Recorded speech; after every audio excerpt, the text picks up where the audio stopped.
We're live on Facebook. Andrea, up to you. Hi, everyone. Welcome to our webinar, Giving a Voice to All Women in the International Economic Environment. My name is Andrea DeVoe. I'm the co-founder and VP of Communications for KindLink. I have with me today a great panel of wonderful ladies from around the world. Tana Al-Samneh, Business and Professional Women Association Executive Director and Gender Diversity and Women Inclusion Expert. Bianca Tudor, founder and CEO, Elite Business Women and WBAF Senator. Alisa Harewood, Director, We Are One Diversity Management Consulting, and Caroline Coetzee, Founder and Chief Equality Officer, Women in Governance. This is the first webinar hosted in partnership with Elite Business Women and ourselves. Before I go on to my guests, let me give you a quick overview on KindLink. We are a technology platform supporting companies with all their CSR needs, from volunteering and fundraising to impact and sustainability goals measurement, all in one place. We offer the platform for free to nonprofits for them to manage their activity, fundraise, engage with potential supporters, and increase their general transparency in the space. We now have a special area in our opportunities marketplace to connect corporates with charities fighting the COVID-19 crisis, and we are seeing a lot of interest from companies and individuals looking to help. So if you are a company looking to help, go to kindlink.com and get involved. We've also launched a campaign to support the focus on CSR at the core of a company's business strategy, especially since CSR budgets have been cut across industries and initiatives have been put on hold. This campaign will include a series of live webinars and articles in our KindLink Global magazine with actionable insights from industry leaders and specialists helping you bring back impact into the core of your business. A quick final reminder that we have an option at the bottom of your screen for you to ask questions. Please do so and introduce yourselves as you do. Bianca Tudor is the first guest I will introduce to you because Elite Business Women is our partner today for this webinar. Bianca is the founder and CEO of Elite Business Women. So tell us a little bit about yourself, Bianca. Thank you so much for having the partnership and for creating this beautiful opportunity. I want to take the moment to thank you to all our ladies, Canada, the UK, Jordan. What a beautiful webinar and such a great diversity today. As you said, Andrea, my name is Bianca Tudor. I'm the founder of Elite Business Women. I'm a woman entrepreneur and I really love women entrepreneurship.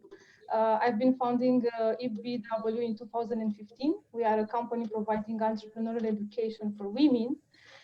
We have three main pillars because that education is the key to fulfill our destiny and to honor our lives. And this is what brought me here today with you. So the main pillar of our activity is the Elite Business Club. We have 11 chapters in Europe, in Romania, UK, Portugal, Italy, Spain, and Moldavia are the two newest Elite Business Clubs just launched. As well, we have education in our workshops, seminars, mastermind sessions. So this is what we do in terms of education. We connect women entrepreneurs to exchange know-how and to create this ecosystem to empower women. The second pillar is Elite Business Women Investment Fund. We think that it's better to invest in women because they will invest back 90% into their communities. So for a startup, it's easy maybe to have a funding such as $500,000, $1 million. But when you are just at the very beginning and you have you want to do your marketing or to have a website, 10,000 euros, it will be a great sum to start. So we have micro funding scholarships for women startups. And the third pillar, what we're doing today, and I'm really happy to do that, it's our Women for Impact pillar. We believe in giving a voice to all women in the international economy. We believe that there is strength in unity, and we are bringing at the same table women organizations, women entrepreneurs, business institutions to have a partnership, to put all the resources in the same place and to have a greater impact together. And this is for what we stand. So I will come back to you. Wonderful, thank you. And we're delighted to be your partners in this event. Alisa Harewood, Director of We Are One Diversity Management Consultancy. Do you want to tell us a little bit about yourself? Yeah, sure. And I echo Bianca in having complete privilege to be on a panel with such incredible women from all across the world, and that's really what diversity is all about. I've had the privilege of working in 8 countries, over 4 continents throughout the world, and my journey has taken me from entry-level assistant to vice president leading a $30 million business unit. And so over the past 16 years, I've gained a tremendous amount of experience in global organizations and just multicultural awareness, which has given me first-hand insight into what it takes to create diverse and inclusive cultures in the workplace. But what I love to focus on more than anything else is really helping women to understand how they can impact and influence change as a woman at a senior level inside of an organization, and specifically women from a BAME background. So I'm really impassioned from a purpose perspective to just enable women to feel that they are 110% more equal to their male counterparts, and really empowering them to understand they can advance inside of a business, inside of life, by just being their authentic self. They don't have to pretend to be anything else other than the beautiful woman that they are. So I love to, my motto in life is I can, and my motto for and the vision at We Are One is equality plus empowerment equals advancement. So I'm just excited to see what we can do today as a panel to help impact some women that are maybe listening out there, to help and impact some organizations that may not understand what they need to do around diversity and inclusion. And I'm looking forward to it. Wonderful. Great to have you. Caroline Codsey, founder and chief equality officer, Women in Governance. Could you kindly tell us a little bit about yourself and what you do? Of course. Well, hello, everyone. It's an honor for me to be here. I hope everyone is healthy and thriving despite the pandemic. So I'm based in Montreal, Canada. I'm originally from Lebanon. I was born in Beirut, grew up through the Lebanese Civil War. I came to this country with very high expectations in terms of gender equality, had a very ascending career for 25 years in the corporate world. I made it to VP and executive VP of one of Canada's largest medical expertise firms, and realized very quickly that I was too often the only woman at the decision-making table, not enough women on boards, not enough women at the head of organizations. And 10 years ago, because 2020 actually marks our 10th year anniversary, 10 years ago, I founded Women in Governance to sensitize the population on the reality in a country where everybody has this perception that equality has been attained, that we're actually very far from it, with only 5% of the CEOs in the Fortune 500 companies that are women.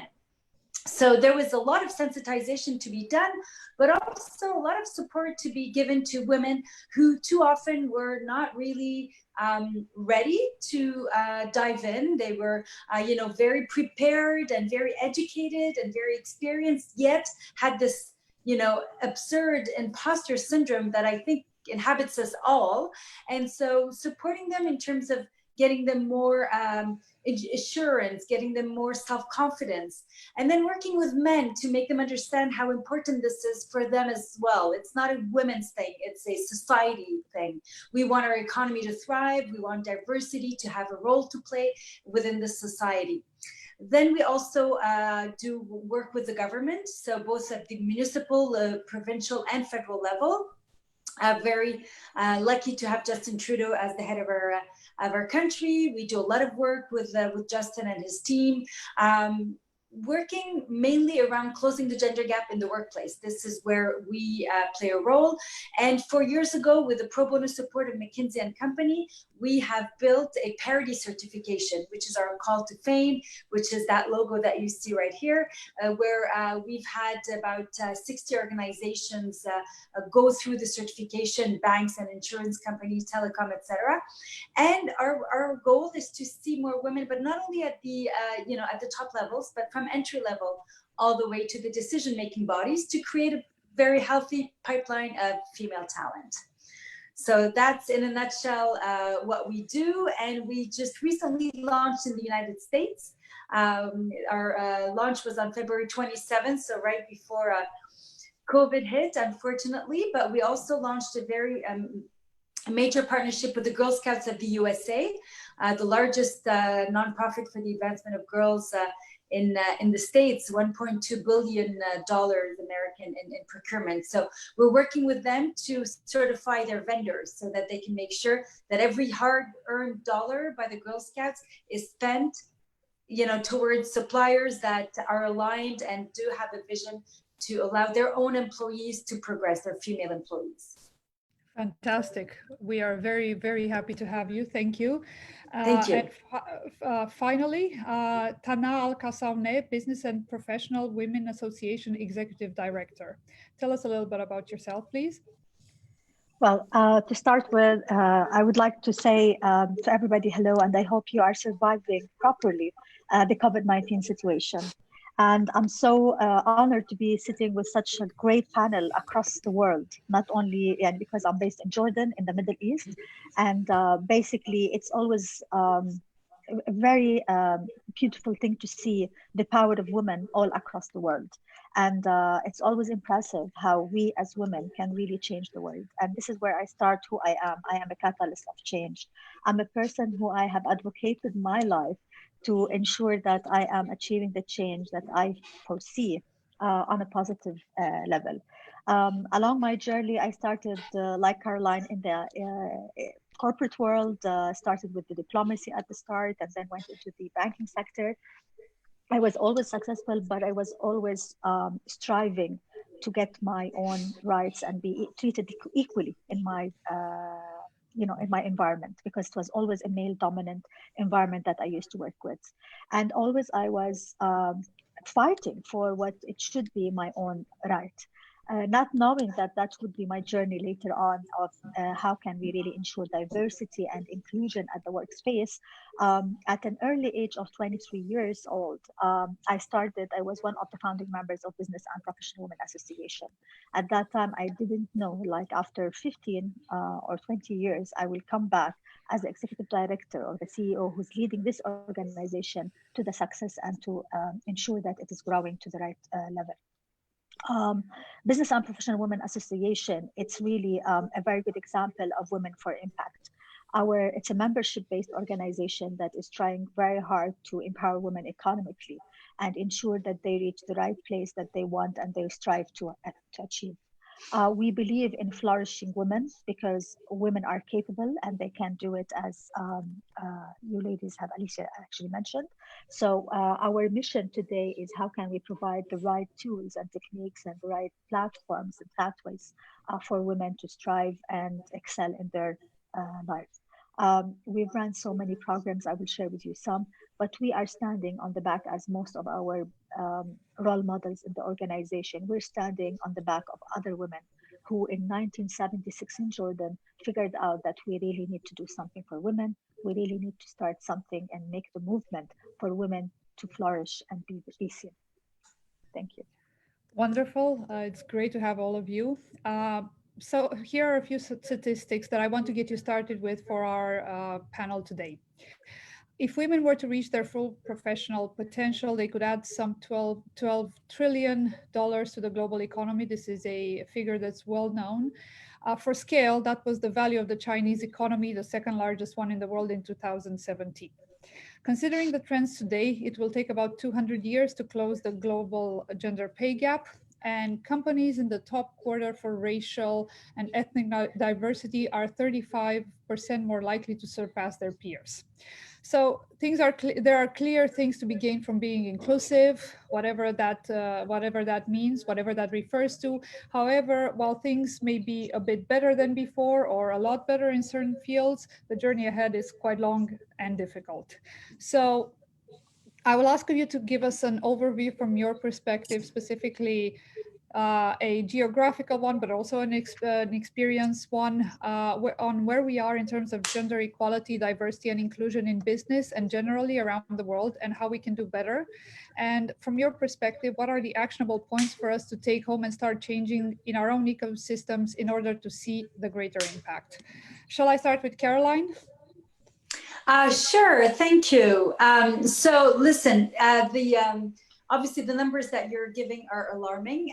We've been hearing about them for a while, and sometimes you kind of wonder whether governments, whether organizations are really hearing this, because at the same time that we're saying that it's extremely important for your financial performance to have diversity, it seems still a lot of organizations don't get that. So we have about a third of our publicly traded companies in Canada that don't even have one woman around the boardroom table. So, you know, when we're trying to think, are we getting close to parity? Is it 20, 30, 40, 50%? And then you realize you've got 0% women and 100% men. It's really appalling. So all the work that we've been doing to close that gap means nothing if the people at the top don't understand that message and don't actually apply it. So the tone at the top is extremely important. And the reason why, you know, we've got this sign that says more CEOs is because we need more female CEOs that, you know, start taking their place, because they usually implement a lot of things for more women to come into the organization. We see that a lot. The female leaders will allow within the organization to have a pipeline of female talent that thrives towards the top. You know, in English they say, and I'm sorry, I'm saying in English they say, because I usually give conferences in French, so, but I am speaking English. So we usually say, if she can see it, she can be it. And this is even more true when we think of diversity as a whole. So women of color, for instance, how many women of color are CEO of Fortune 500 companies? It is so few, and it is so difficult for the younger generation that comes into an organization and has ambition to look at the top of the house and see that they're all male, pale, stale. They all look alike. They all dress alike. They all went to the same school. They probably golf together every Saturday morning. And so what is my role as a younger woman? How do I see myself? How do I envision the future? So if any organization wants to thrive and to be competitive and to be innovative, they really need to invest in diversity as a whole, but in women, because we're not a minority, we're 51% of the population. And ensure that everything that they do in terms of attracting, retaining, compensating, mentoring, promoting women is optimal. So that's, did you have a specific question? Did I answer what you were asking? Your mic, Andrea.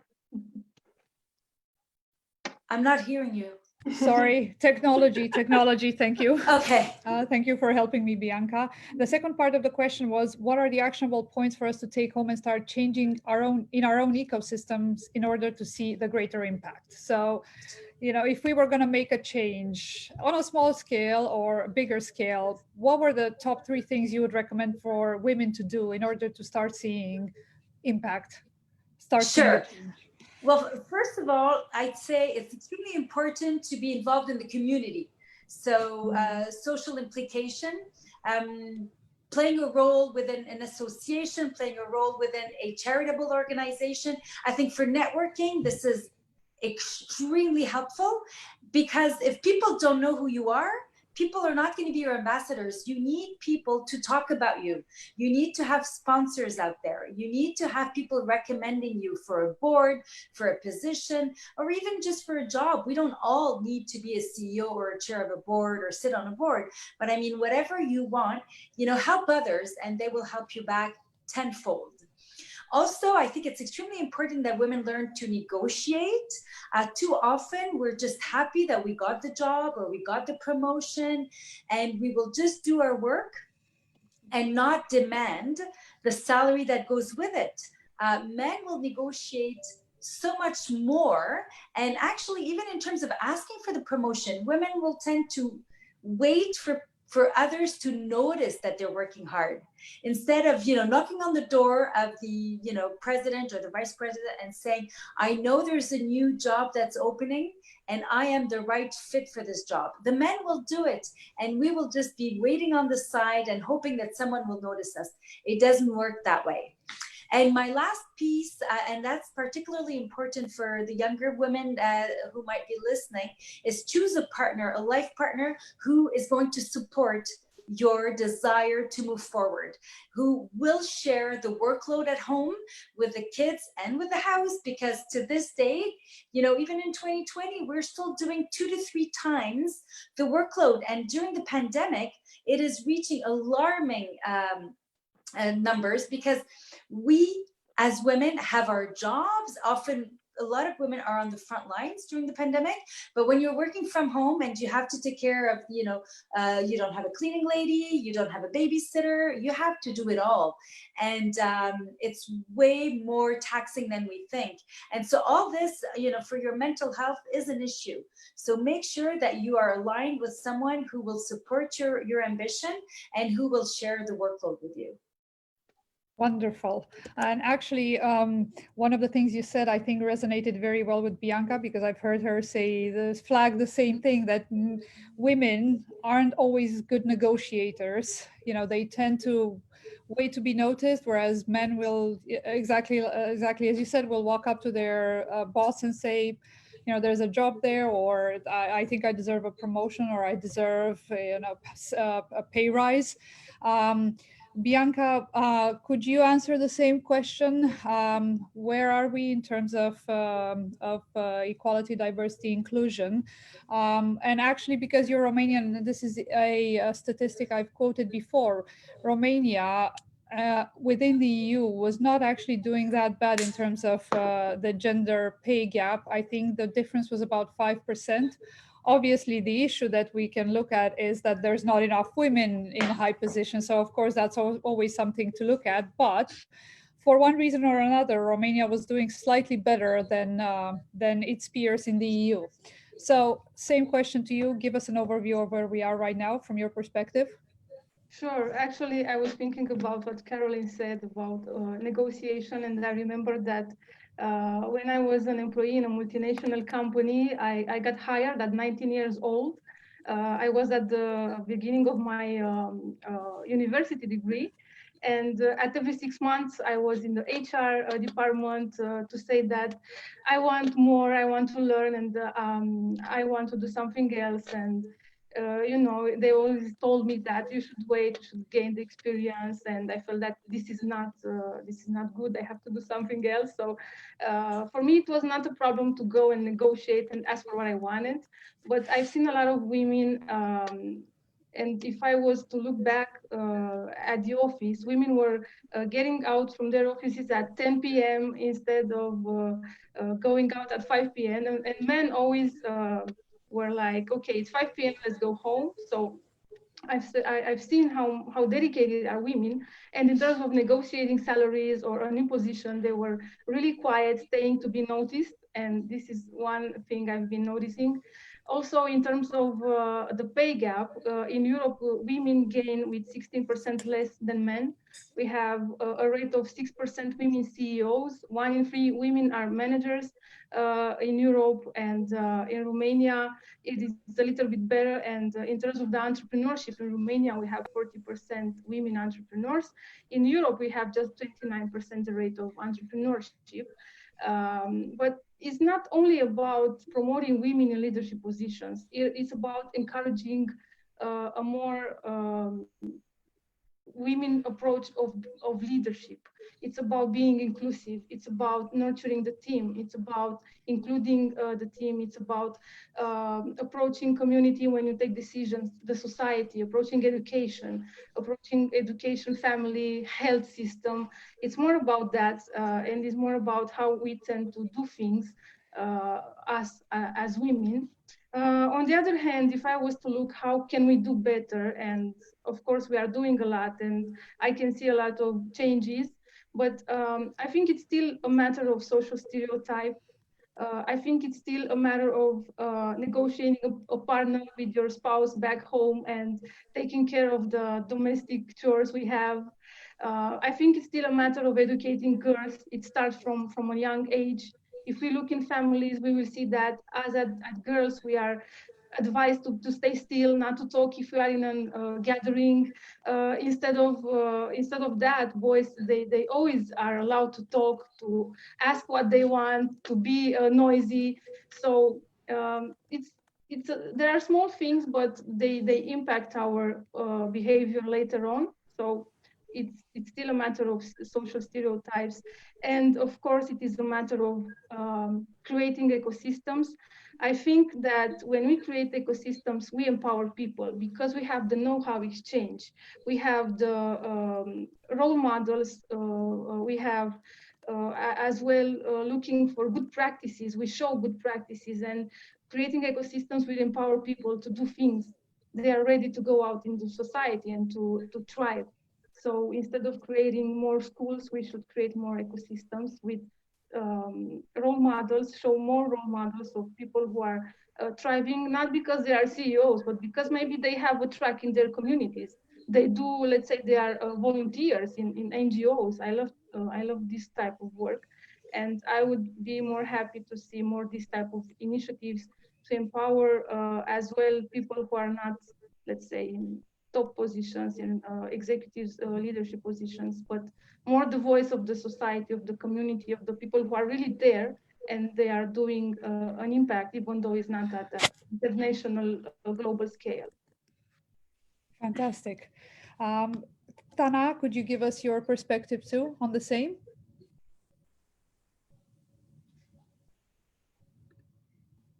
Your mic is off. I think technology is not really our friend today, is it? Seems like that. So I'm saying in regard of Jordan, and let's say in the region where I come from, the gender gap, unfortunately, it's a bit high. And I know it's across the world is the same. But if we look at Jordan and we look at the gender gap, it's we are at the position of 139 from 142 countries. This is our position as Jordan for the gender gap.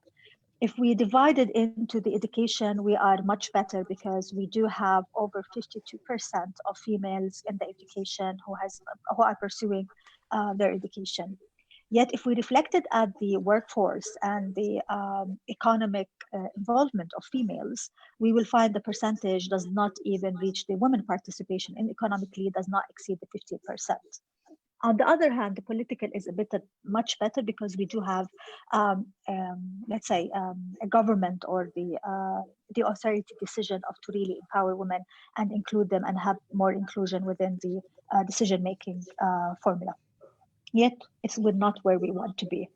And we have done actually, and I would like to share with you that we have done a study about this. And one of our findings was, which was really interesting, was number one is the unconscious bias. And this is something that we all suffer from a gender perspective when we speak about inclusion, is the gender bias about that actually is being practiced by females themselves at certain levels by discriminating between males and females within the family when they're bringing them up as kids. It comes into the workforce, as you have mentioned, Bianca has mentioned in the work, women are more dedicated, it's very true, yet if the chances are given or a promotion is given to the male because they expect him, it's much easier for him to stay longer hours. Yet females stay longer hours in general. There was another study about, I would second what Caroline even mentioned, that when we want to apply for a job as females, unless we meet 100% of the qualifications and requirement of that job, we will not apply as females. Yet males, if they want to apply and they meet 30% of the requirement, they are willing with delight actually and with pride that they should take that job and move forward. And that's all about the confidence. So this brings me to the major point. We as women have to really believe in ourselves. We really have to really understand our capabilities, embrace our capabilities and our skills, be confident about promoting them and talking about them, and trying to motivate other females, young females, through role models or by mentorship. I'm a big advocate also for mentorship because I think mentorship is a very crucial thing that can really support women because we are very multitasked, and at the same time we are acquainted with our emotions. So we don't have the fear of sharing our emotions and getting the support that would be required. The only problem is our personal confidence. So one of the recommendations, just to answer your question, Andrea, that I would really like women to really think about, you need to shine for who you are. Regardless what you're doing, you are a hero. You're a hero of your own life. You don't need to be a CEO. And this is where comes the entrepreneurial thinking. Wherever you are making an impact. You are so impactful towards all the people around you, whether you're a sister, you're a daughter, you're a mother, you're a colleague, you're a wife, whatever your role or hat that you are wearing, you're so impactful. And whatever you would say today as a hero, you will be able to impact the lives of so many people. So gain the power that you have and shine for who you are. That's beautiful. Thank you so much. Alisa, do you want to give us your perspective?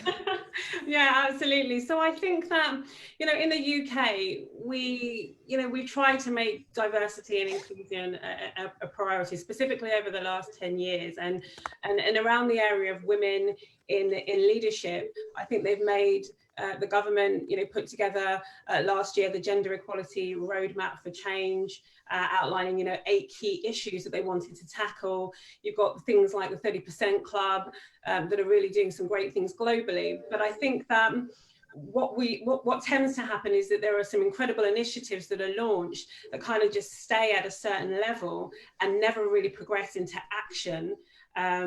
Because there's this whole conversation that just continues to go on and on and on.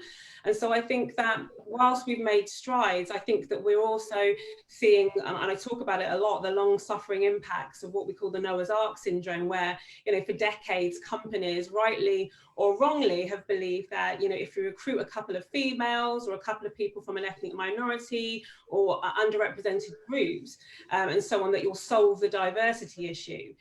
We still have a lot of discussions and solutions that need to be addressed in regards to race relations and increasing representation of BAME females within senior leadership. And we need to look at how we can adapt not just the infrastructure, but also the technologies to increase the recruitment and development of women with disabilities as well. So we talk a lot about wanting to make sure that the gender gap pay gap is decreased and that we're getting more women in. But there's so many nuances in each area, in so many different areas when it comes to really helping organizations to make actionable steps. It's not just about women. We as women, we fit into such a melting pot of different areas. Like I said, BAME, single mothers. I know when we were at the KindLink panel, Bianca, talked a lot about, single mothers returning to the workplace. When it comes to women with disabilities, it's not just women. It's women with a number of different areas that we need to start to discuss more. So we've made strides, and I'm always one for advocating the positive things that we've done to move forward. But the dialogue can't just stop at this one blanket word of women. It has to be, okay, let's now discuss all areas and all aspects of what that involves. And so going back to what you were talking around actionable steps that organizations can take, D&I can't be a tick box activity, and I say it all the time, where companies create a couple of committees or partners, with or they partner with the latest philanthropic movement. I know a lot of companies in the UK have signed up specifically to the 30% Club and kind of left it there. They think, right, we can get some women on the board, we can get some women in senior leadership, and that's what we've done. We've done it. We've solved it. The problem's been solved, and it's just not that simple. So, and I think they do that because they want to. There's a fear of if they do nothing, then they're not seen to be doing anything at all. But for me, for companies to make long-term sustainable change, they need to really create a proper strategy around diversity and inclusion, specifically around this area of women moving up through the ranks, but or just moving into into roles that they can succeed in. It may not always be that they want to move to a leadership level. It may just be that they want to come to work and be able to have flexible working options so that they can have a better home work-life balance. As I said, it could be a woman that wants to return to work, but she has a disability and is unsure how she's going to navigate around that. So I think there needs to be strategies that are put in place, clear strategies with identifiable objectives, identifiable milestones that they work towards, and that it's supported by a proper budget. All too often I go into organisations and they're talking about, yes, we're going to do this, yes, we're going to do that. And unfortunately, when you talk to them about, okay, how much money do you have to support this? Yeah, we didn't really think about that. Oh, okay, yeah, no, I'm not too sure we can afford it. If leaders at that C-suite are not going to make D&I part of their overarching strategy, organizational strategy, and put financial support around it, it will fail. They will make small little tiny steps that we can all clap our hands about and be very proud and pleased about, but that nothing is fundamentally going to change. They're just going to be doing the same thing month in, month off, year in, year off. So I think D&I strategy that's linked to the organizational strategy is essential, budget and real commitment. And when I say commitment, I mean really authentic commitment from the CEO of that organization. If it is not driven by the top person, male, female, and everything in between, if it is not driven there through the heart of that person, not because they feel that they need to do it, because they know that it's the right thing to do and it's going to bring and add so much value to their organization,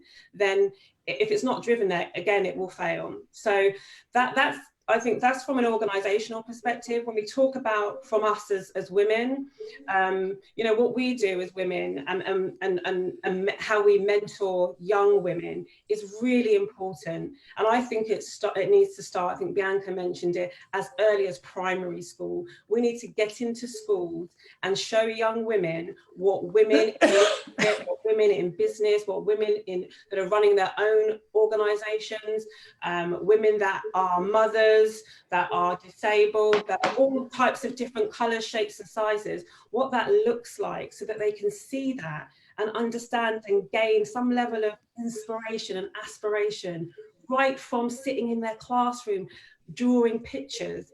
We need to get in and have more mentoring programs inside of schools. And I think that I can probably speak for us all, that's globally, that's not an issue that's just UK based or Europe based. It's a real global issue. So we need to empower and inspire and let young women see women that look like them.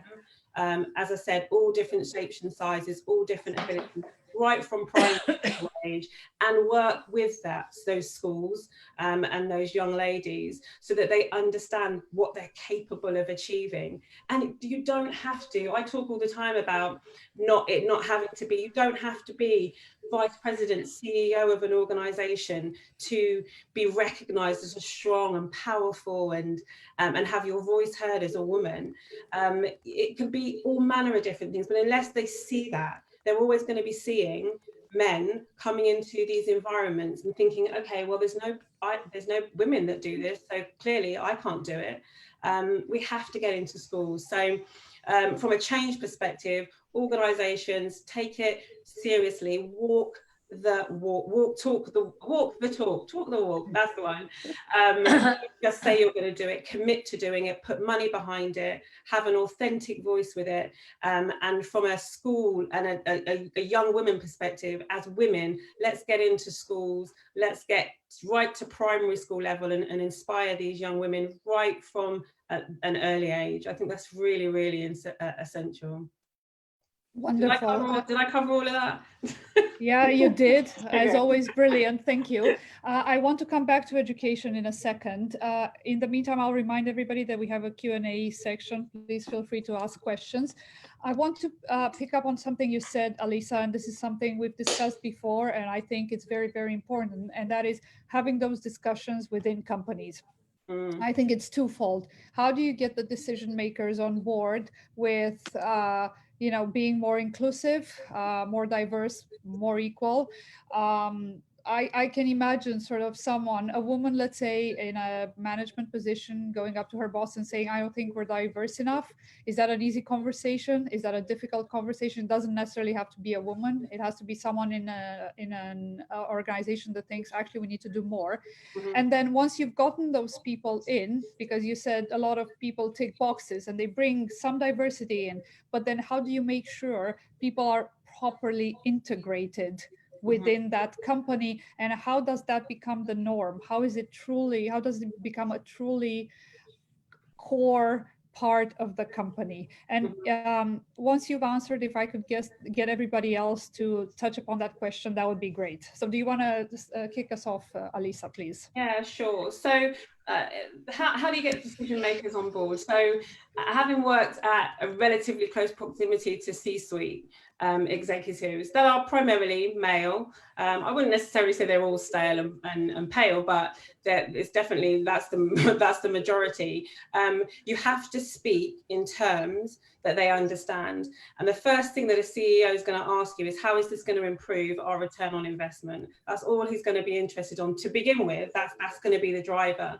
And so a lot of the things that I do when I go into those discussions is really talk about, as you talked about earlier on, if you can increase the diversity in your organization, the skill set that's going to bring to your business is going to be vast. In order for you to innovate as an organization, you need to have a variety of people from a variety of different backgrounds.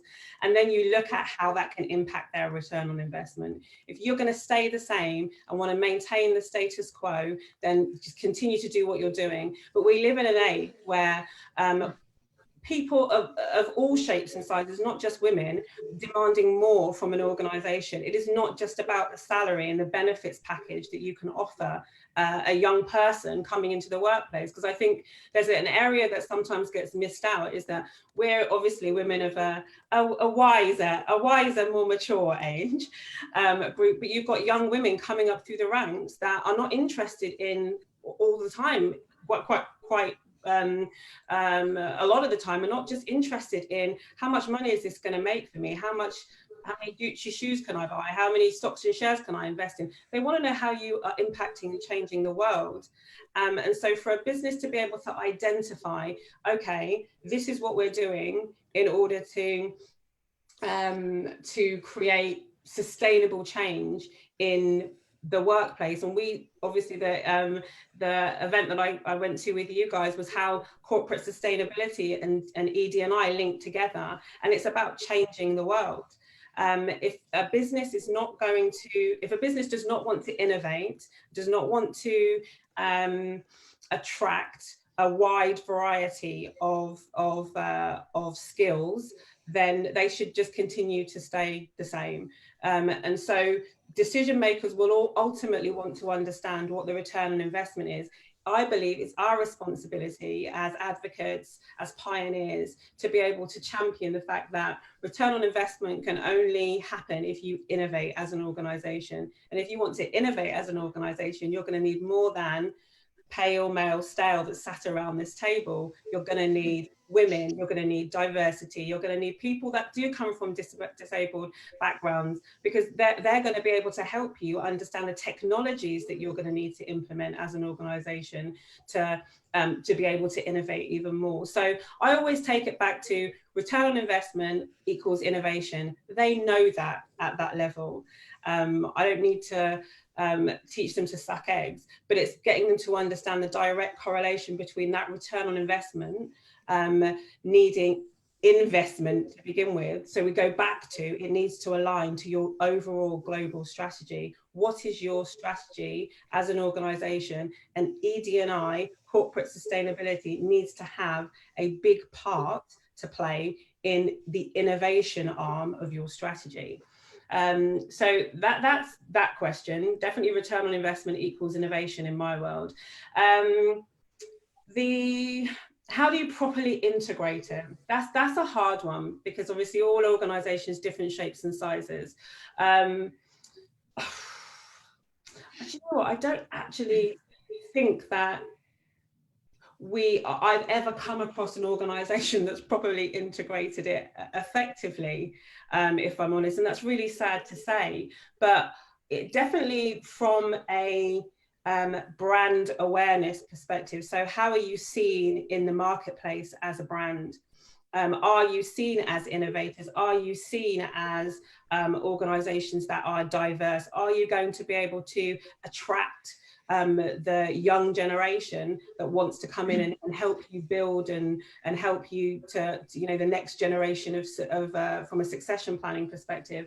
So I think it comes down to, do you value how you're seen in the marketplace in order to attract the right level of diversity? If you're an organization that are advocating and advertising that you're innovative, that you are going to help change the world, but your board and your organization doesn't reflect that, your brand messaging, even down to websites, it's simple, and social media presence. If you're pumping out messages of innovation and diversity, but it's not actually visually reflected in anything that you do to build your brand or bring awareness to your brand, then yeah, you're never going to attract the right types of people. So I think the integration element of it will come with how you're seen in the marketplace, because you need to recruit the right types of people first of all. Once you've got them into the organization, you need to be committed to delivering on the ED&I strategy that you put together to begin with. Otherwise, bringing them in will make no difference, because you'll get them in, they'll realize you've lied, and they'll walk straight back out the door again. So everything aligns back to this. If it's not driven at a strategic level and taken seriously at that senior level, money pumped into it in order to realize the objectives, the milestones, the actions that you've put together to align to that strategy, it will fall apart. Because when you do bring people in, they'll realize it's false, and your attrition is going to be through the roof. So it can only be properly integrated, I keep saying it, and I'll shut up in a minute, by driving it right from CEO level throughout the organization, and having people in there that are going to, again, at senior level, they're going to continue to advocate for that change. Fantastic. Thank you so much. Caroline, your perspective on this? So I align very well with what Alyssa was saying. I think we have a lot in common in the experience that we have in that space. I'll begin by saying that, diversity is a fact, but inclusion is a choice. So many organizations in that space will, I find, use a lot of lip service. There's a lot of smoke and mirrors. Everybody wants to come across as having women at the heart of their strategy, as wanting diversity to be central, because this is what they know that their employees want to hear. They know that this is what their customers want to hear. And this is how they want to position themselves. So when they go at it from a marketing and public relations perspective, rather than a true, HR, human capital perspective, it doesn't always yield the best results. If the two are aligned, and the work around really integrating the resources, the diverse resources, is aligned with the message that they're sending out to either their employees internally or externally to the market, then that's fine. But I can tell you that since we've launched the certification 4 years ago, we have realized by doing all these audits with the organizations that some of those that were the most vocal about that issue were not necessarily the best best in class. They often just want to reap the benefits from a branding perspective, but they don't always really understand that if they want to reap the true benefits of it, it's not just ticking boxes and saying, okay, we've got that number of women and that number of people with disabilities, that number of LGBTQ, etc. You have to make sure that they feel at home, that they feel safe in your organization, and that you recognize that the importance of their voice, and you also allow them to stay themselves, not say you have to fit in this culture, so you need to become one of us and look like us, because that's not helping anybody. Each individual needs to retain their own cultural background, their own sexual orientation, and this is what brings richness to the conversation. this is also what is going to make for the most robust decisions in an organization. So there's a lot of work to do around not only attracting and retaining people of diversity, but also ensuring that they thrive within the organization, ensuring that they're going to want to not only stay, but also move up the ranks. You're not just ticking boxes. And I think that if you actually want to be very deliberate about these actions, you need to set targets. So when we launched the certification, we realized a lot of organizations who were saying that they wanted more women actually had no clue where the gaps were, what the magnitude of the gaps was, or their root causes. So how can you actually work on these gaps, on closing these gaps, if you have no idea, you haven't really measured, and you haven't set objectives? So that's part of the work that we do with organizations, is get them to do all the, that exercise. So last year, how many women got promotions relative to how many men? Now, how many women of color relative, and so on and so forth, and then say, okay, these are your numbers from entry level to the executive level and to the board, but do you want to move the needle? Do you want to go farther? How far do you want to go? When? So put dates and put targets. And I have to say that unfortunately in Canada, we're a little bit behind when it comes to that. And Europe, I know the UK doesn't have any legislation, but they're pretty, they do, they measure a lot. They measure a lot more than they do in Canada. And France and several other European countries actually have legislation for women on boards that have yielded great results, where all of a sudden you have 40% or more. Scandinavian countries are the first ones to have adopted legislation. So all of a sudden becomes an imperative to find these women for your board. So you will start developing more women. And a lot of organizations have implemented. I've been working with France for many years, and I've seen the difference since the law, the Copé-Zimmermann law, how organizations have decided to really put an emphasis on developing women and getting them board ready. And we don't have legislation either in Canada or in the United States. And I always say that when you legislate, you find the women, and when you don't legislate, you find excuses. They're always telling us we can't find the women. And all of a sudden, when, about a decade ago, we did legislate for our crown corporations in Quebec. And all of a sudden, we did find the women. There are 50% of women on all the boards of, there's about 23 crown corporations in Quebec, like your electricity, your liquor board, your lottery, etc. And they have 50% of women. And you compare to the private sector, it's day and night. So to me, legislation is extremely important. That doesn't speak to how you integrate them, your diversity, but that at least speaks on how you can, move the needle a little bit faster. Brilliant. Tana, and your mic. Yeah. So I totally agree with everything that has been said, so I will not repeat it, but just I would like to emphasize that it's a decision and commitment by the senior level at the organization.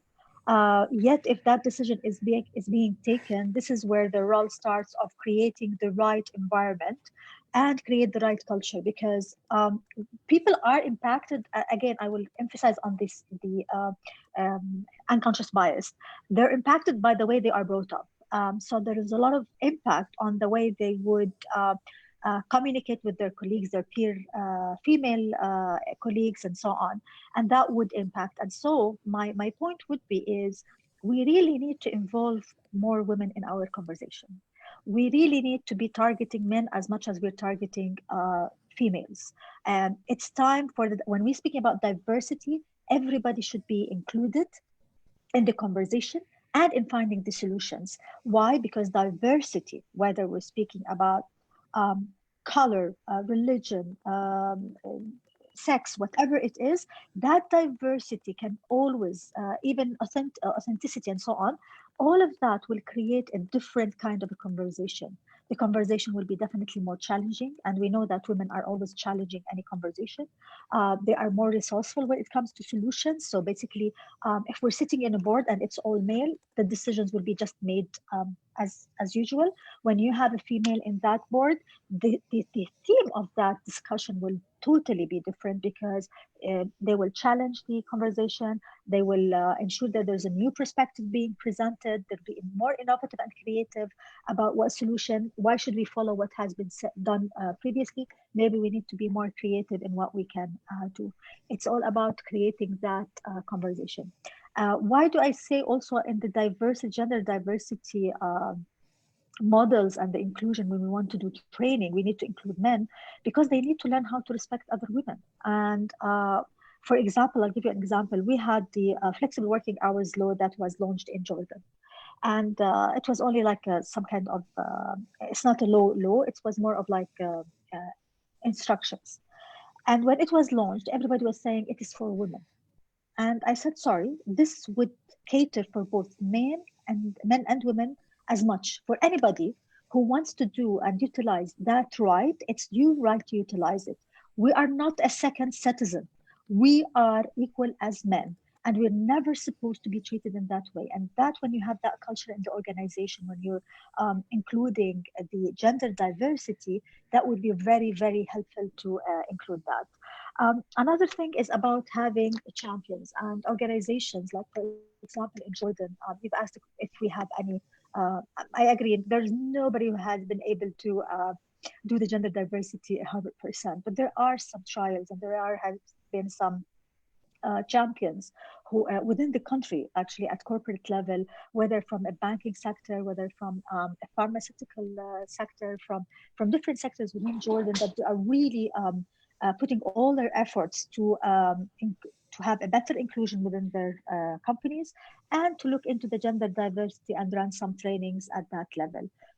I still believe there's a lot of work that needs to be done on the cultural level.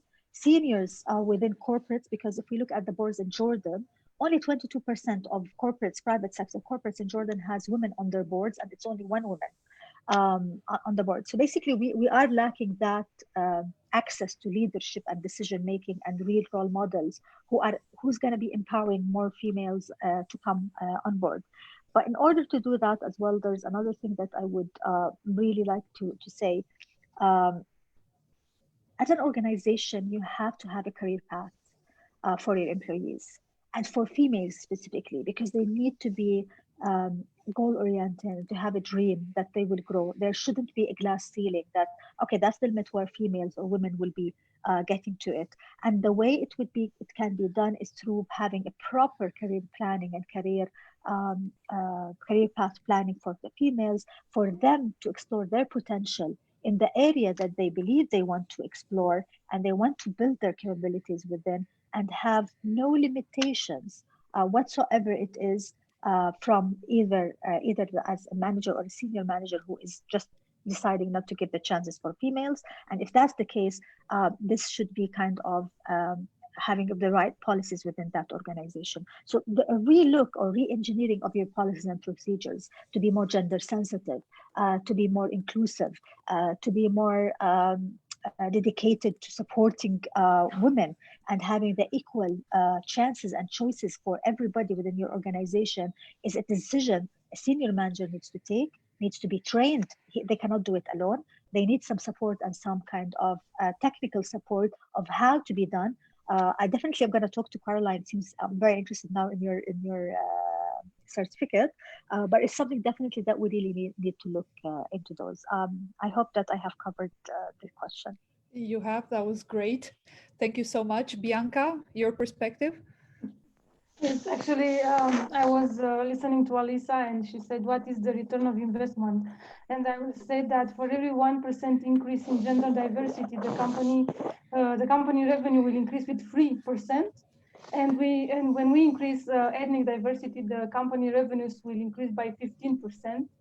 So for a man who is a CEO, I will go and say that this is a good reason to look at diversity and inclusion. And as well, from a company's point of view, 67% of the active labor force are looking for companies who are gender diverse. So it's good for your brand reputation, as well as Aliza mentioned earlier. It's important to look at diversity as well from numbers point of view. In terms of what we can do, I think it's beautiful to explain the benefits to all the employees, to understand that when you have a diverse team, you will have new talent in your team, new skills, new points of view. You can easily enter new markets with the experience of your team who is diverse. So it will be great to start by training employees regarding the benefits of diversity in the company, as well to go to the top management and put some numbers on the table, because it will be a good incentive for them. And in terms of the leadership, we all need teams. We cannot thrive as companies if we don't have a team. And the team, we know that it will need the support, it will need the dedication a woman has. So it will be good to have as many women in leadership positions from this point of view. And of course, that when we take decisions, a woman will say, okay, a part of the budget, maybe we can invest it to a CSR initiative. So as well from the CSR point of view, we know that multinational companies, they have CSR budgets. It will be good to have the key points from a woman and to invest the time in this type of initiatives. So it's good to look at diversity from this type, from these perspectives. And there are a lot of examples of companies who have been thriving after having more women and maybe more diverse teams in terms of ethnicity, geography, and so on. And then this is my takeaways from this topic. Fantastic. Before I go on to my next question, there's a question from an attendee that looks very, very good. Sorina, is it possible that we are making the wrong statement when we say we want equality one-to-one, same work hours, same pay, same responsibilities in the organizations for both men and women? Is it possible that in being equal to men, we should apply a more complex equation that takes into consideration real scientific, psychological, and social differences between women and men? Brilliant question. Who would like to start?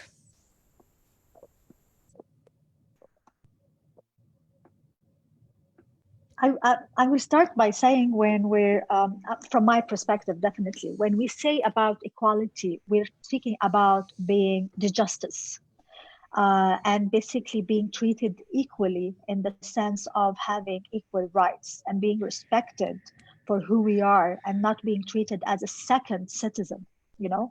And the reason is because all through you would see that we are underestimated as women for who we are and what we can perform and what we can do and how productive we are. And to be honest, this is not fair. So it's about fairness, being fair with us as women and within the environment and giving us the right of choice. At the end of the day, I have to own my own choices. And I give that choice actually to men as much as it's for female. And when we're speaking about that, and that's why it comes as gender diversity and inclusion, because even men sometimes are being treated unequal. Because when you tell a man you're not supposed to cry, I'm sorry, you are holding him a certain right that you are not allowed to do that. So that's the equal treatment that we are actually seeking. We understand physically I might not be capable to be in the army, but another young female might be willing and she's actually interested to be there. So that's her choice. That's not your choice to make on her behalf. So these are the conversations that we really have to talk about it. It's not about we have different physical, strengths and whatever. It's true, but also that physical strength, it differs between females and it differs between males. It's about the power of choice of an individual and what you want to achieve. That's in my opinion. Caroline, you look like you would like to add something. Yeah, so I think these comments are brilliant. Thank you. I echo them.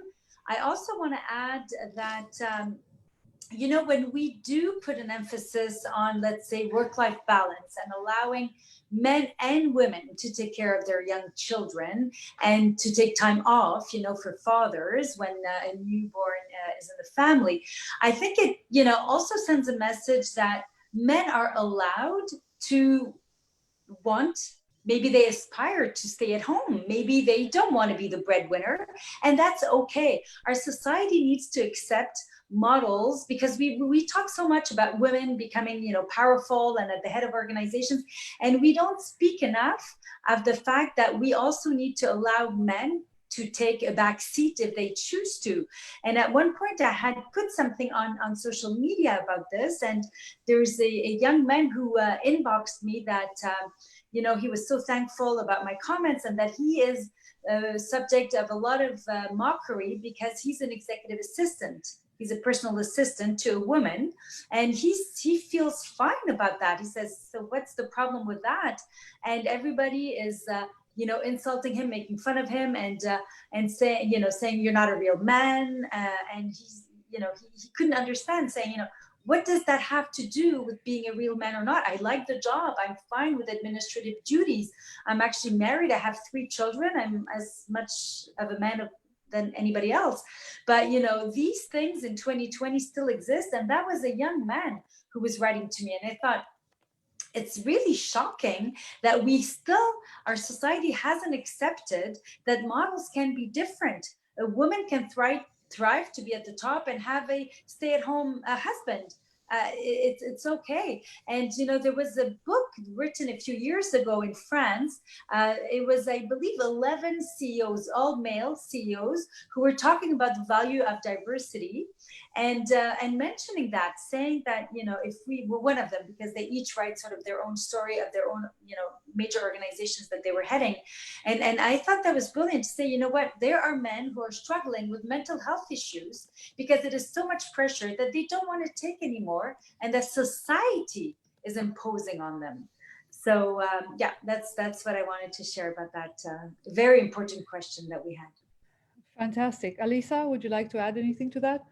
Yeah, sure. I think that I echo what Dana was saying. I think it's less about, you know, just from my perspective, making the wrong statement about equality. It's about fairness. When I was promoted to vice president, and bearing in mind I was the first female vice president to lead a service and delivery function in that company's 25-year history.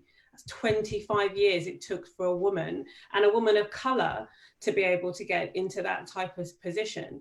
The conversation for me when I got promoted, very happy, the leadership team all applauded. It was a great moment for my career and for me personally. But then the conversations afterwards was around, okay, so your salary is going to be X, which was significantly lower than my male counterparts in exactly the same role. And I think it came down to, from my perspective, and I think a lot of women maybe sometimes feel this, is that it's good enough for me to have been promoted. It's good enough for me to have the title. So I'm not even gonna say anything. I'm just happy to be here. It wasn't good enough for me. My skills, the influence that I could bring to change, all of the things that make me unique as a woman, I need to be paid equally and fairly the same as men that are doing exactly the same role. And if I wasn't, I guess, brave enough and driven enough and just humble enough to, you know, really recognize the voice that I have as a Afro-Caribbean woman, as a Christian in an organization, that sometimes we're fearful of saying what our religion is, but my voice was relevant. It was relevant enough to promote me to this position. So then it's relevant enough for me to demand that I be paid exactly the same amount, because that's what's fair. It's not necessarily around the fact that, okay, I'm a woman, that's a man. It's the right thing to do and the fair thing to do. And if that's not what they wanted to do, then I had made my mind up that I would walk away, because I'm not going to be the advocate for change in an organization, but secretly underneath the surface, you're actually paying me less than, and it was 25% less than my male counterparts. So I don't necessarily feel like it's the wrong statement, but I do see Serena's point. There are fundamental differences between men and women. There's fundamental differences between human beings, regardless of their gender, and that's what makes us just an incredible human race. But it's about what's fair and what's right. I wouldn't expect to have brought on a male manager and a female manager and paid them any different when I was in my role. It's just not going to happen. So why should it be done the flip-flop way around? So yeah, I don't think it's an unfair statement. I just think it's more about fairness, maybe we talk about, rather than equality. Thank you. Bianca? Wow, there are a lot of things to say. First of all, sometimes when a woman has to negotiate her salary, it's not about the fact that, let's say, the company wants to pay her less. It's about her negotiation skills. And this is a business. We all negotiate. It's something that business allows us to negotiate. And maybe we should have to pay more attention to negotiation skills and train women how to negotiate, how to pitch themselves in an interview. So about how we can have something beautiful in this initiative. On the other hand, I remember a conversation with a man. He said, Bianca, can I tell you something? And I said, yes. What is this stupidity to say that you want to be equal with men? And I said, well, what's your point? And he said, you know, you are far better than men. I mean, you can juggle with all these roles you have in your life. You can run a business, you can raise a family, you can give birth, you can take care of your grandparents, you can go to domestic chores all day, and still you go out, you are on your heels, you look beautiful all the time. How do you do that? Men cannot do so many things in the same time. So it's not good to say that you want to be equal with men. And on the other hand, another man told me once, because we have women, elite business women, and men say, why men are not involved? And I said, of course they are. They are mentors in our teams. They are speakers. They get to participate as entrepreneurs in our events. So they are welcomed. And I love their leaderships in some points. My first mentor was a man, so I do appreciate their skills in business. But the point is that sometimes men feel that they are discriminated, and they feel that women sometimes have this bossy attitude, and they are always in the business. They have this type of approach, like they own the world now, and they fear sometimes women. This is what sometimes men come and say when we are like in a coffee or at the end of a networking event. It's a little bit, let's say, behind the scenes, but it's true. Maybe we should also see how us as women can include men more to understand the benefits of gender equality, the benefits of having, let's say, equal work for equal pay. Because when we go back to our households, we want let's say, a good salary as well as women for our families. So there are a lot of perspectives regarding men and women and equality. At the end of the day, I think men also have their role in that, also educating the boys in the families regarding equality and treating women with respect, and being responsible for how maybe later on they negotiate the salaries for women in their companies. Great. I think just going back to what Bianca has said, and I think it's so important when you talk about like the negotiating skills of a woman, because I find that, and I've had to work up to this particular place. It didn't always come very naturally, because I was so fearful that if I opened my mouth, I'd be called emotional or aggressive or just any other negative term, that in my mind, I thought, I'm confused, because when a man does it, he's assertive, he's dominant. When a female does it, they're emotional, and just it just bewildered me. But I do think that you're right, we can learn a lot from men. I've predominantly have male mentors, and one of the things that I've taken real pride in is being able to give them a sense of a woman's world and understand the issues that we face, so that we're educating them. Andrea, you and I talked before, and we talk a lot about even from a BAME perspective, you know, it's really great for me as a Black woman to be able to say I'm discriminated against, but equally it's my responsibility as a Black woman to be able to educate people to why that particular term might offend me, why if you come to me with a microaggression, I might feel a little bit aggrieved about it, so that when they leave that conversation with me, they have learned something new, and they can go and maybe not potentially take that same approach with somebody else. So it is about, I think as women, we do have a part to play in educating men to understand, specifically in corporate world, why this area is so important. When it came to the negotiation of my salary, it was really clear for me. The question that I asked was, okay, why are you not going to pay me the same as you would pay my male counterpart? What's the reason for it? And there is no reason. You know, when you lay out, and we've talked before, Andrea, about uncomfortable conversations, we have to be fearless in wanting to have uncomfortable conversations, but not feel that we have to do it in an unapologetic way. All I need to know is why. If you can give me, and my philosophy in life is if you can give me a rational explanation as to why you believe I should be paid less for doing the same role as my male counterpart, then I'll take it. I'm happy to take it, but you have to explain that to me.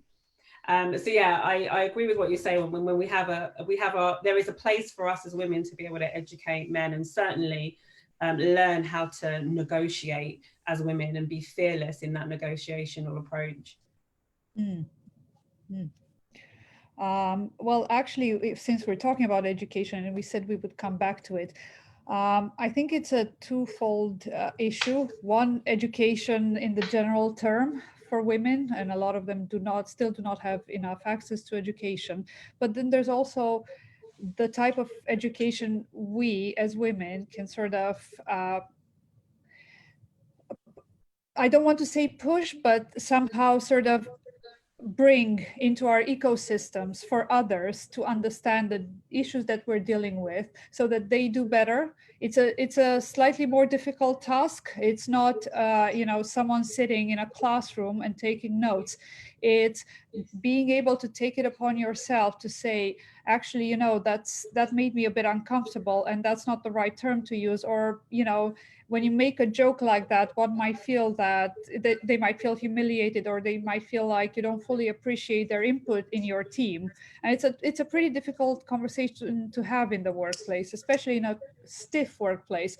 And I've gone to some events and I've heard people saying, you know, we should be calling out people that say offensive things. They should be aware of their mistakes. I actually feel that a lot of women and people in general would not feel comfortable to do that. It's not an easy task, and actually calling someone out just feels very adversarial, which is not a position people should necessarily find themselves in. But at the same time, if we have all this wisdom that we've gathered, if we have all of this experience, is it not right for us to take it upon ourselves to educate others around us on the things we've learned and the things that they could do better in order to promote some of the things that are beneficial for us and them in the long term? So, well, if I can intervene, yes. Go on. Well, I think that, you know, unconscious bias training can help a lot in things like this. For instance, we all know that there's a lot of mansplaining and man-interrupting that goes on during meetings. And a lot of times what happens is women just tend to remain quiet, and they don't dare say, well, George, that was the idea that I shared 5 minutes ago that you're now, you know, amplifying and making it sound like it's the idea that you just got. But what's even more appalling is to see that everybody around the table goes, oh yeah, George, great idea. And you think to yourself, am I mute? Do they hear me? I just said that. And, you know, if you do these role plays during these unconscious bias training, people usually go, oh, yeah, it's true. We do see this. And then when it happens during, you know, real life, a real meeting, you're going to see a difference. People are going to go like, oh yeah, did we not all commit to stopping this? And what I think is even more powerful than the woman herself saying, hey, I said it. I encourage women to say, I'm very vocal, and I'm lucky that I have a voice that, that projects. Some women have a softer pitch voice. It doesn't help to get heard if you've got 20 people around the boardroom table. But what's very helpful is if another man around the table goes, hey, George, that's rude, and then, let me tell you, George is not going to do it again. So it's something that it's easily implemented, needs to be reminded on a regular basis, because, like the bad habits tend to come back. Or like the man interrupting, they wonder why women don't, speak up as often. They're way too often interrupted by men who sometimes are not even as qualified as the woman to talk about the topic, right? And mansplained as well. So the other thing I wanted to share, what's interesting in terms of the bias, is that not only do men have bias against women, but women have bias against women as well. And we tend to forget that. So there's a reason, there's a few interesting studies that I've come across, but for instance, there was this university study, I think Harvard was involved in that, where they split a class in two and gave a case study to half of this class. They're both men and women in the classes. And they said, you study this entrepreneur and you study this one, and let's comment on their leadership skills. And that half of this class was working on Howard Roizen, and the other half of the class were working on Heidi Roizen. And the people who were working on the man's leadership skills thought that he was so inspiring, a strong leader, a strong character that will, move mountains, and everybody wants to follow his footsteps, and, only had very positive attributes about him. And when they were analyzing the woman, they thought she was, way too demanding and too bossy and a bit of a bitch, and who wants to work for her? And in the end, it happened to be that it was the exact same person. They only changed Howard and they put Heidi.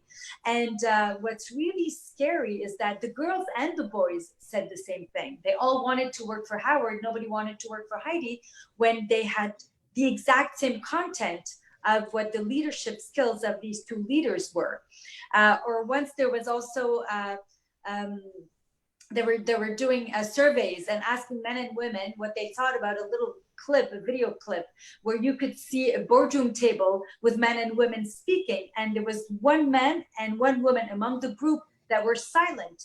And they would ask the viewers, what do you think is happening with this man and that woman that are silent? And they would say, well, the man is reflecting, he's strategizing, he's analyzing, he's preparing his response.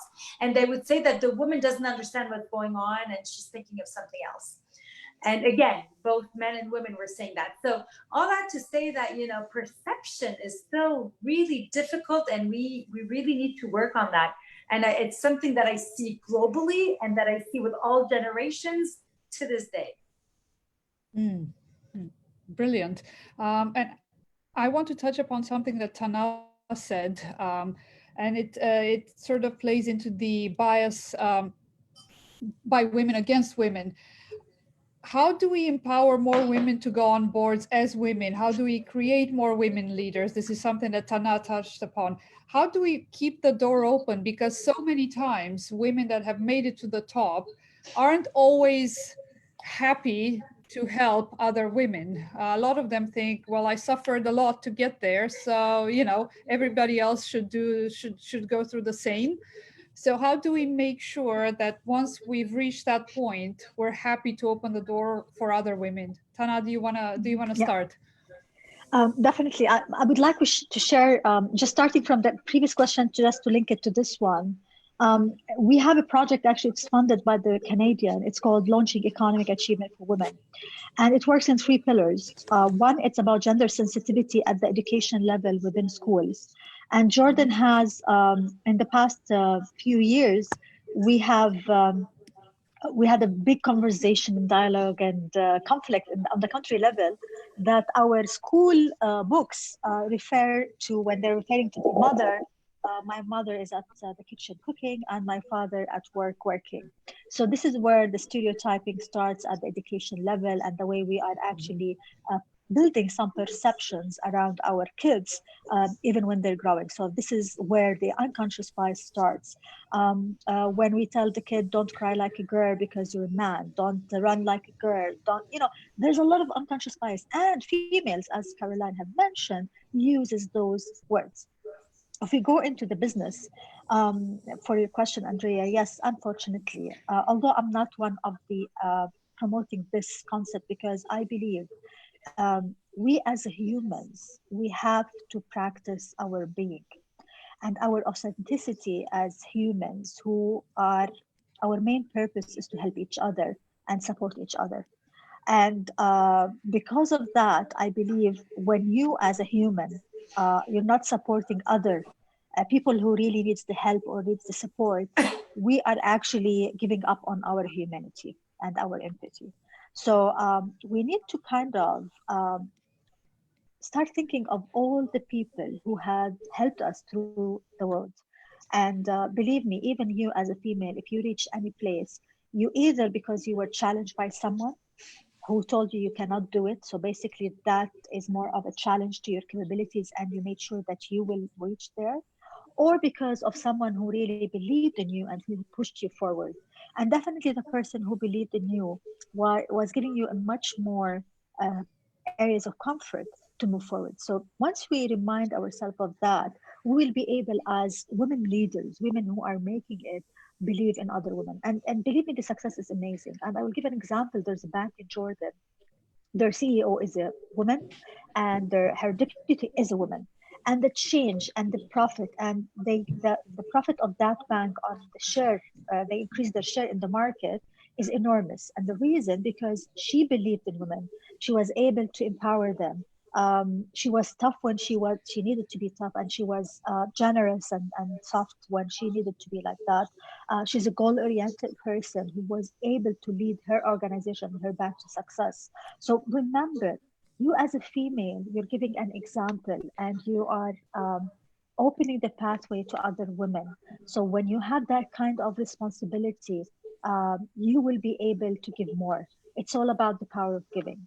The second thing, practice mentoring. Mentorship is a very powerful tool that can help us as women leaders. Because I don't know if you've read a book, it's called The Paradox of Success. Once you are successful, that's the time that you feel um, you have a lot of fear. And you feel you're alone, you're lonely at the top. Your team is not really listening to you. They're not confident enough to share some of their fears and some of their even emotions. And that time when you're lonely, this is the time that you really need more people around you. And this is the time for you to give as a woman leader. Your role is now starts actually. It's the power of really serving others and giving more of your time and supporting them. But again, it's all about the education and building their capabilities and getting them to really understand and see the benefit of you as a leader giving back to your community and to your other women and support them and inspire and motivate them.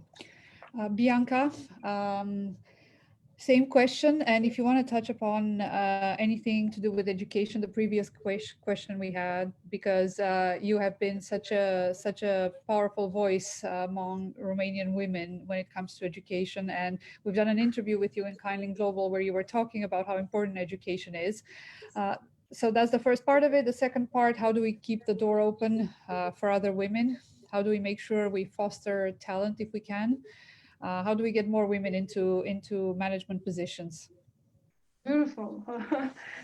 First of all, regarding education, I would like to say that, of course, it's key. Of course, it's important. It gives us the opportunity and the choice.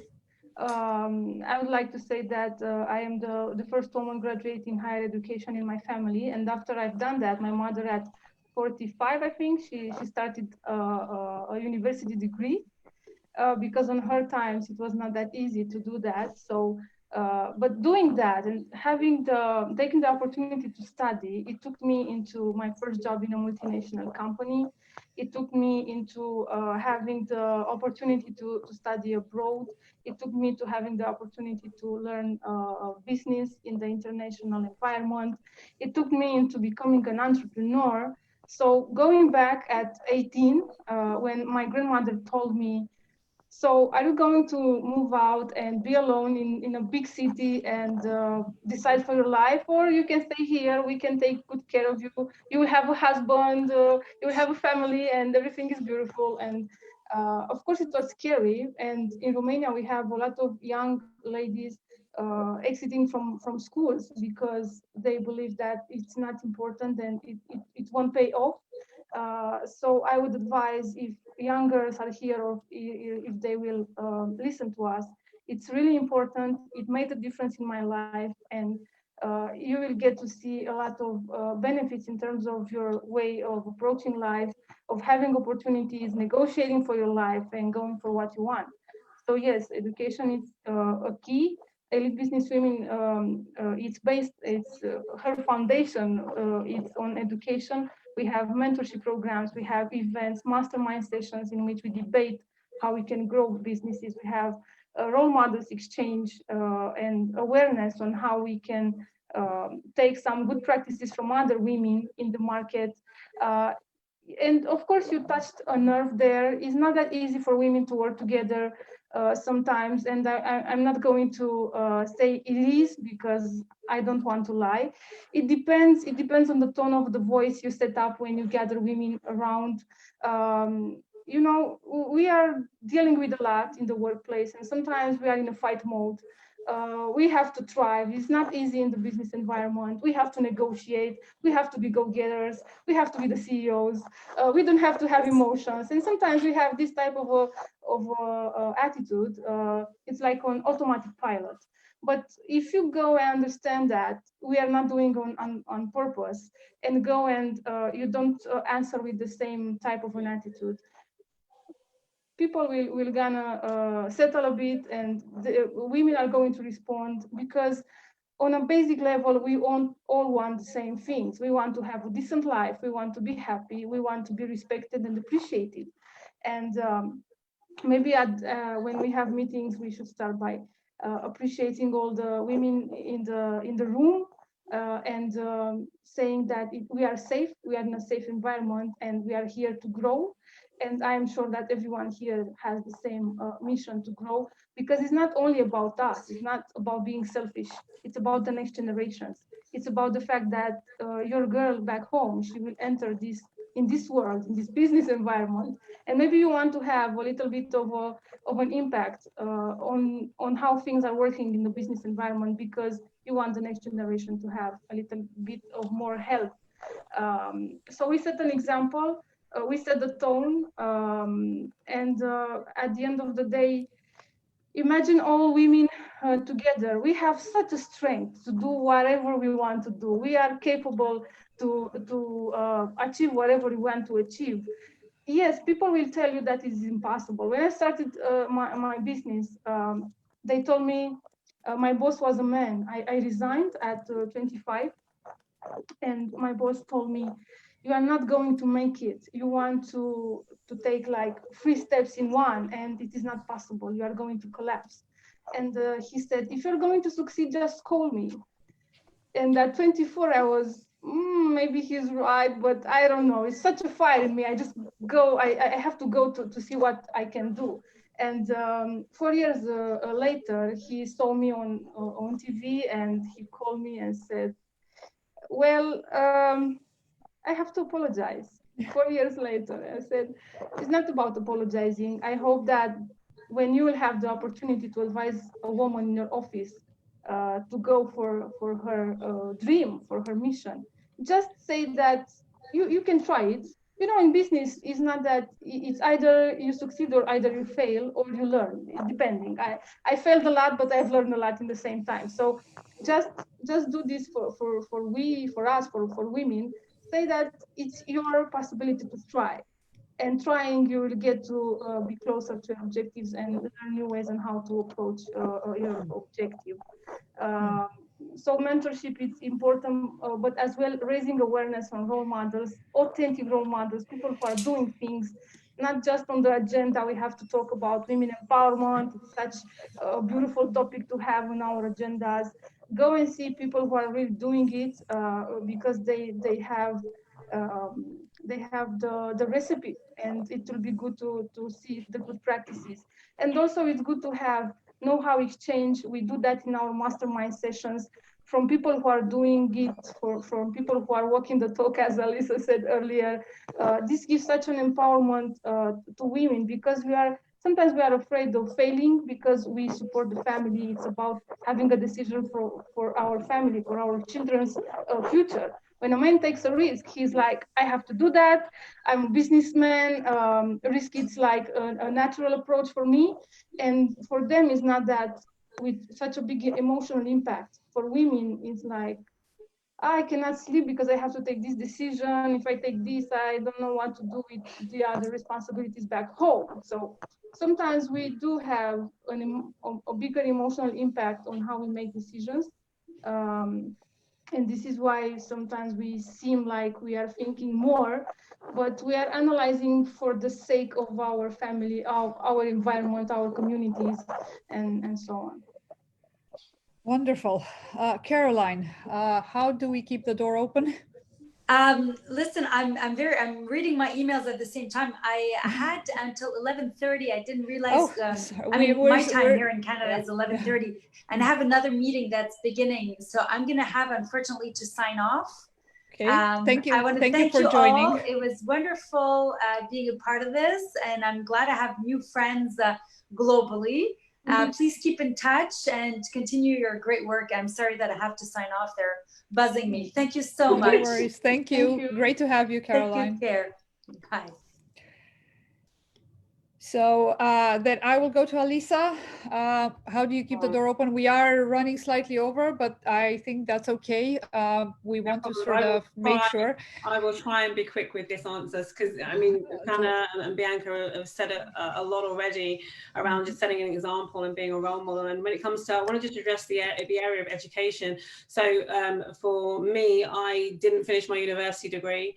So I wouldn't advocate that the education route is not essential for hard skills. It absolutely is, especially if you're going to be something like a doctor or a lawyer. You know, you need education behind you. But I sometimes invariably feel that we often miss the area of the development of soft skills when it comes to education. You know, having a degree and getting as many letters after your name is fantastic, and 100% I advocate that. But I think that all too often universities and higher education institutes, there's a lack of an understanding that soft skills, communication, problem solving, you know, emotional intelligence, adaptability, work ethic. Some millennials and the I generation believe they come out of university and it should just be given to them on a plate. That's just not real. And I think that there needs to be an equal balance, let's say, of hard skills when it comes to education, as well as the development of soft skills. So any women that are out there, really spend time nurturing those soft skills, developing them, because when it comes to the opening of doorways for other women, the example that you set as a leader when you get into a position that you're able to influence and impact change, you will be judged by not just the results that you deliver, but how you are perceived in that organization, not just by men, not just by women. Well, there's only no women, but by everybody. And so even if you're unable at that moment to be able to bring in more females, which is obviously what we want to be able to advocate. For me, very much it was about building my organization when I was VP around a much higher level of diversity. So it wasn't just women I was going to bring in, and I wanted to bring in people of all different shapes and sizes, but it was also about the legacy that I would leave when I was no longer in that role. Luckily for me, well, not luckily, my husband passed away, and so I resigned from my position as VP. But what was really wonderful for me was the legacy that I left after becoming the first female, they replaced me with another female. They didn't go off and try and look for a guy.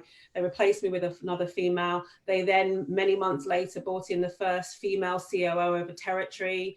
And now they've gone on to have the first female CFO of that organization. And so I think that it's really important that the example you set, even if you can't bring women up with you, is that how you're perceived in that organization, as well as the results that you deliver, will leave a lasting legacy for other women.